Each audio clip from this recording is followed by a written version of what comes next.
So if you've been watching online at 12:30 in Channel 1, you saw our second keynote speaker of the day, Professor Jerry Wind, who's the Lauder Professor and Professor in Marketing at the Wharton School of Business. Professor Wind, welcome. Thank you. Delighted to be here. Exactly. I should say, by the way, take your opportunity to ask questions, right? If you have any questions for the professor, tweet them out, #IsamarTV, or use the box below. For those of you who missed your talk is a keynote setting the tone for this conference. How would you summarize your message for the market research community? Probably three key points. One, the current perception of market research is not very favorable.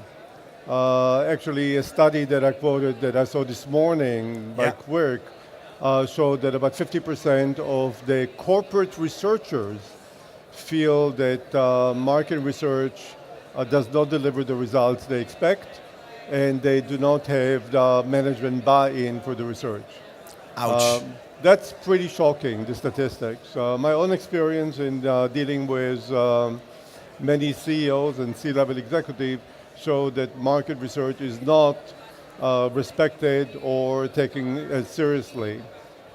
So that's the state of affairs today. So they basically to alert people to realize that, guys, it's not that good out there in terms of what we do. It's not as well appreciated as we think we are. This is a wake-up call, right? A wake-up call. And this is actually, you're referring to how clients look at this industry. Because earlier today we had guests in studio who looked at consumers, and there the keyword was mistrust. Right. So we're being bitten from both sides. Well, and we have the same finding about the consumers that show primarily that they increasingly the empowered consumers are also skeptical and they don't trust business. So thanks God for politicians. They're the only group with lower level of trust and credibility and confidence than business in general. Yeah. So the second point is basically try to inform them on what are the findings of a big study we conducted on the future of advertising. So we had over 200 thought leaders from marketing, especially advertising agencies, marketing, technology companies, consultants, academics. Ask them two key questions. What could and should advertising be by 2020? Not what will it be, but could or should, aspirational. Dream. The aspirational, the dream, right. And what should we do today to track it there? And we put together a book called Beyond Advertising, just published, that summarized the results. And I described to the group the results of the study. The key results are related to things such as how do you align the objective of the brand with consumers and with society. Society, very important.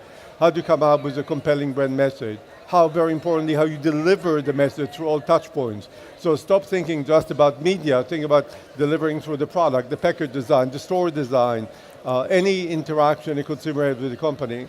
And then we basically develop a guideline for how do you create a creative advertising in terms of, or any offering which follows the criteria of RAVES. RAVES stands for respectful and relevant of the consumer, actionable, valuable, both cognitively as well as emotionally and monetarily, experiential, and shareable story. So if you follow in designing any offering, follow the RAVE criteria. In every touch point, right? In every touch point, right. And the other acronym is MADES, M-A-D-E-S, standing for multi-sensory. This is the context in which you're delivering the content.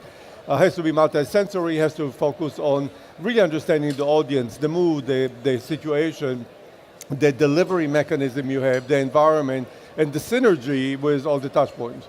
And the way to implement it through experimentation. So that's the findings about the way the thought leaders today view the way advertising and marketing should be.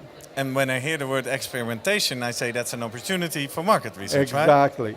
But market research is the opportunity in general. So I described this, and that's basically said, then ask the audience a lot of questions as we're going through. To what extent you feel market research today is delivering against these objectives of what we would like to be?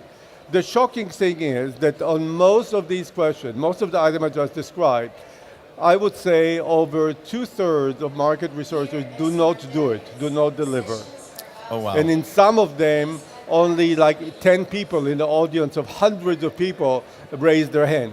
So you're talking some of them, a fraction, about 1 or 2 or 3% of the people actually do it.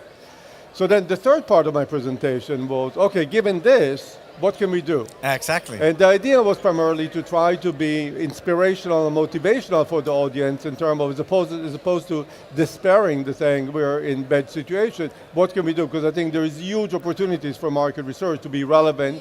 Actually, market research should follow the RAVE criteria.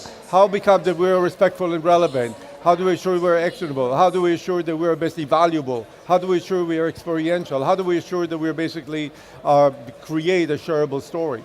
And I went through 3 major sets of guidelines for market research. One is primarily using new tools, such as artificial intelligence and cognitive computing, neuroscience, big data analytics, the integration of quantitative and qualitative, a whole set of tools that you can to start to get using. better insights. Get a better insights and better, basically, also evaluation. The insight is one part, the other one is evaluation, and primarily how to become a partner of the managers, of the advertiser or the marketers. And experimentation is one of those key tools. Yes. And actually, shockingly, very few people, less than about 10% of the people in the room are actually using effectively experimentation. So new tools is the first criteria. The second one is change the deliverables. We're not delivering market research in an effective way. We're delivering this as tables, as PowerPoint presentations. Nice reports, nice deck. And no one reads them. And there's no impact. And that's the reason management tells you in the corporate researcher, not even the manager, but the corporate researcher tells you that management doesn't buy it. So I suggested a whole set of approaches to start rethinking about delivery. How do you deliver it in real time? How to create a story? How do you follow the RAVE's criteria in the delivery? Again, in your delivery. Yeah, exactly. delivered by following the RAVE criteria.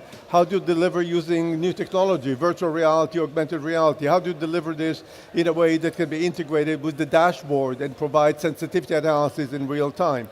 So a lot of primarily guideline in terms of changing the delivery. And the third point in terms of what we should do is rethink basically the capabilities we have at the position of market research.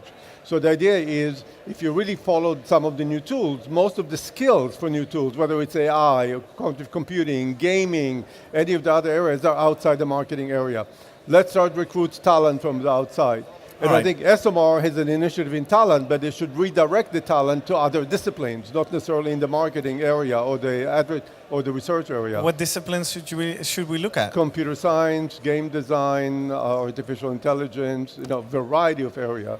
Basically, even anthropology. To tap into those new tools. Right, and neuroscience, basically it's totally new area. We don't have the expertise in the market area. We're doing this in our own faculty. We're hiring now at the Wharton marketing faculty. We're hiring people from neuroscience expertise.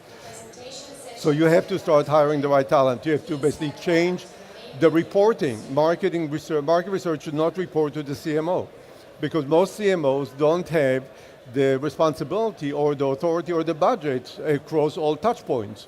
So if you really want market research to try to provide the insights concerning all touch points and guideline how to allocate resources among all touch points, how to integrate them, reporting to someone who's responsibility only in the advertising area, because most CMOs don't have responsibility for the product or the price or the place. So you really need to report higher level. To the C-suite. To the C-suite, and the CMO sometimes might be there. It might be an exception. There might be some CMOs who have the responsibility, great. Yeah. But if not, think about new position like Chief Customer Experience, or think about the CEO. But primarily you have to think about higher level reporting. And think about changing the organizational architecture of market research. How do you deal with the culture of market research, the process, the structure, the technology, the competencies that you have, the resources do you have? And the idea primarily is also, and then a very important component, how do we leverage open innovation? Because increasingly today we know that open innovation is a must. You cannot just rely on internal capabilities, because no firm has the resources to hire people in all disciplines. So how do you rethink about the market research budget to try to include also open innovation?